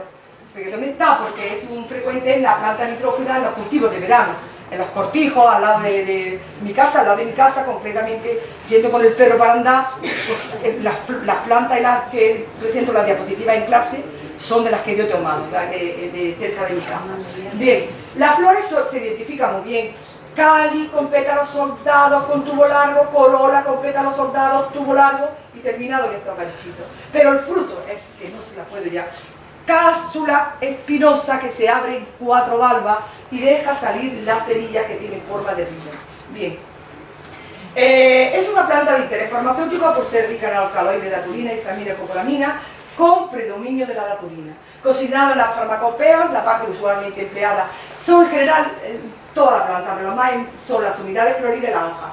La utilizaban en la Edad Media para pócima con resultados fatales. Propiedades antiespasmódicas, narcotinas, neurológicas y sobre todo antiasmáticas. Modo de empleo, cigarrillo, antiasmático. Fijaros, el extramonio en polvo es un ingrediente preparado que se hace para hacer inhalar sus vapores a fin de aliviar el asma. Estos polvos para el asma se vendían sin receta hasta que los drogadictos empezaron a ingerirlos para intoxicarse, de modo que en el año 1968 la administración colocó a estos polvos que contienen extramonio en la categoría de droga y solo se puede vender con recetas. Mire, como el extramonio se considera una maleza perjudicial, pues ha sido causa de mucho envenenamiento en niños, particularmente por ingerir la semilla, hay que tener mucha precaución con esta planta, y si en alguna oficina de farmacia va una madre con un chaval diciendo que me da la impresión de que mi hijo se está pues nublando la vista y se está mareando, pues lo que hay que hacerle inmediatamente es inducirle el vómito, meterle los dedos en la boca para que vomite. Y si ya lo llevan a un centro médico, porque le harán inmediatamente un lavado gástrico. Bueno, pues entonces quito esto y llego a la Edad Media. Y de la Edad Media ya le quedan ahí menos, ¿vale? Mirad, nada ya, para nada. Venga. Con Galeno termina la tradición griega de la hierba, que como hemos visto comprende las tradiciones mucho más antiguas de Egipto y Mesopotamia. Lo que sucedió durante este tiempo solo puede ser esbozado a grandes rasgos. En Europa únicamente los monasterios mantuvieron viva la bibliografía sobre las prácticas médicas y fitoterapéuticas. Los monjes eran a menudo también médicos y el cuidado de los enfermos era considerado parte de los deberes de un cristiano. Los monasterios conservaron los conocimientos copiando a mano los manuscritos. Fuera de los muros de los monasterios empezaron otra vez a adquirir importancia los rituales y la magia. El mundo árabe, por el contrario, la cultura altamente sofisticada del mundo árabe conservó y amplió el legado de los griegos.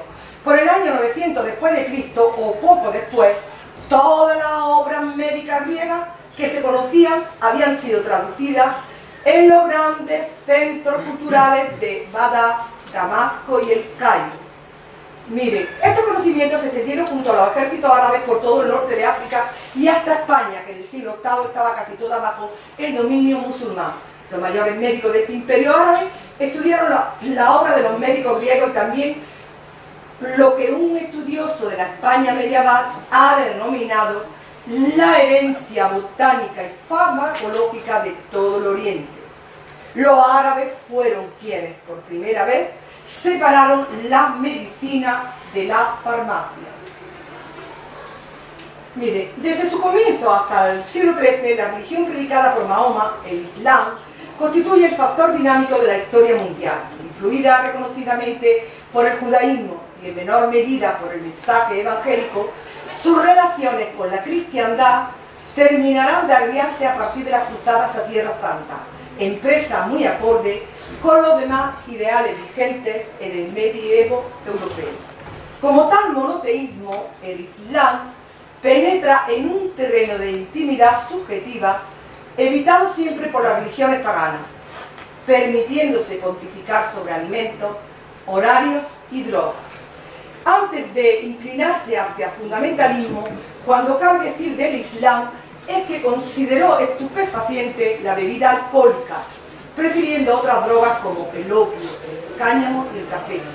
Pero tengo que decir que el opio los árabes asimilaron la cultura clásica a través del Imperio Bizantino, fundamentalmente. Y cuentan que en el año 750 que el jugo de la dormidera era consumido en constante inopla por todas las clases sociales, igual que siglo antes en la Roma imperial.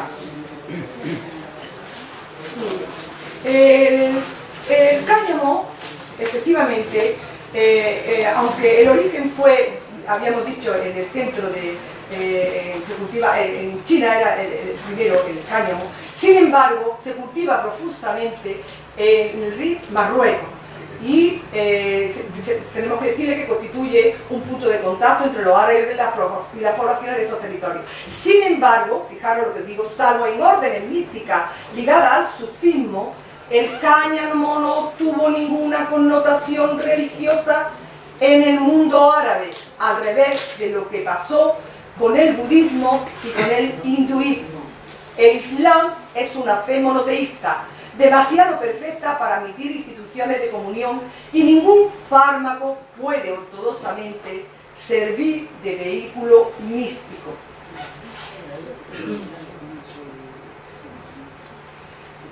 El café. Sin embargo, algunos citan al Mufti de Adén, que vivió en el siglo IX como primer plantador de cafetales en Arabia. Otros hablan de una leyenda de un pastor que observó que cuando las cabras comían de un particular arbusto, empezaban a saltar y a hacer cabriolas totalmente desveladas. O un tal Mullah Saddi, que se veía inquieto por el sueño durante la lectura del Corán, conocedor de la leyenda, se decidió a comer los frutos rojos y experimentó con ellos hasta obtener una bebida pura y de magnífico sabor. Mullah la bebió y vio desaparecer todo su cansancio. A partir de ese momento era un tónico que desde luego era desconocido antes del siglo X y que después, en el siglo XVI, recorrió toda Siria, Persia y se encuentra ya en todas las poblaciones, sin distinción de clase, bebiendo el negro licor como si se tratase de un hábito inmemorial. Se trata de una drupa con el pericarpio de color rojo, el fruto, y la semilla es lo que se consume, pero también tiene los principios que, bueno, ¿qué especie es? Pues la más importante es la cofea arábica, de la que se obtiene el 90% de la producción del café, y que estos cafetos se encuentran originalmente en la zona altiplana de Abisinia, la actual Etiopía, y luego ya se dispersa y se introduce en el continente americano en el siglo XVIII, siendo precisamente Brasil en la actualidad el principal productor del café. Mirad, todos los cafetos son muy ricos en alcaloide cafeína, un derivado de la purina, que en pequeñas dosis posee efectos estimulantes del sistema nervioso y acción tonificante sobre el corazón. El principio activo no solamente está contenido en las semillas, sino también en la hoja. En el interior de la drupa, con el pericarpio carnoso, esta cáscara de color rojo, que se le quita y aparece la semilla de color verde, que es el que generalmente se comercializa entonces como café verde. Pero una vez que es tostado y torrefactado, el proceso da lugar a que los granos se vuelvan más oscuros, de sabor amargo, y una vez molido se obtiene la elaboración del café. Bien, con eso ya termino. Mirad, la droga siempre ha existido, todos los pueblos han tenido su droga y es sobradamente conocido el consumo desde hace siglos de la droga. Indiscutiblemente, puedo decirle que en las sociedades contemporáneas se están produciendo una serie de cambios sociales, culturales, tecnológicos que propician la emergencia de un nuevo fenómeno etiquetado como drogodependencia, que aunque forma parte de un campo más amplio, el de la dependencia o las adicciones, tiene una característica específica en la que la droga es un elemento central de alarma social. Más allá de la óptica puramente liberal, de que cada cual puede hacer con su cuerpo lo que le venga en gana, parece importante pensar en qué mecanismos de intervenciones públicas podrían por lo menos paliar las desigualdades inherentes al tipo de sociedad capitalista en la que vivimos, en lo que se refiere a las consecuencias problemáticas de cierto uso de drogas y a su vez reducir el frente de conflicto sobre las drogas, que en ella está situado hoy en un umbral muy alto. Un modelo de política que fuese una cuestión de gestión de la salud pública en las sociedades democráticas, pero no nos referimos a una política que pretenda imponer una moral concreta a través de determinados estilos de vida saludables, que la mayoría de las veces tienen muy poco que ver con las condiciones y posibilidades de la vida cotidiana de gran parte de la población. No. Cuando hablamos de salud pública, nos referimos a una política que garantice al conjunto de la sociedad un mínimo de recursos y condiciones para desarrollar su vida con cierto equilibrio y bienestar. Ello implicaría una cierta normalización, no ya de los usos de las drogas, sino de la coexistencia con la drogodependencia como fenómeno social. Y esta normalización tiene sustanciales áreas de incompatibilidad con las políticas prohibicionistas, basadas en paradigmas jurídicos, sociales. Y mirad, plantearíamos, o yo por lo menos plantearía, primero, una desactivación de la actual estructura económica de las drogas ilegales. Segundo, plantearía el establecimiento de un sistema de control real sobre la circulación de drogas, semejante al que actualmente está en vigor para los medicamentos o los alimentos. Y tercero, una reducción de la doble moral. Y ya he terminado. Mire, espero haber cubierto con esta charla algunos conocimientos básicos sobre la historia de los usos de algunas drogas, tanto de origen vegetal como fúngico, a través de las diferentes culturas y sus repercusiones en las respectivas sociedades. Muchas gracias a todos.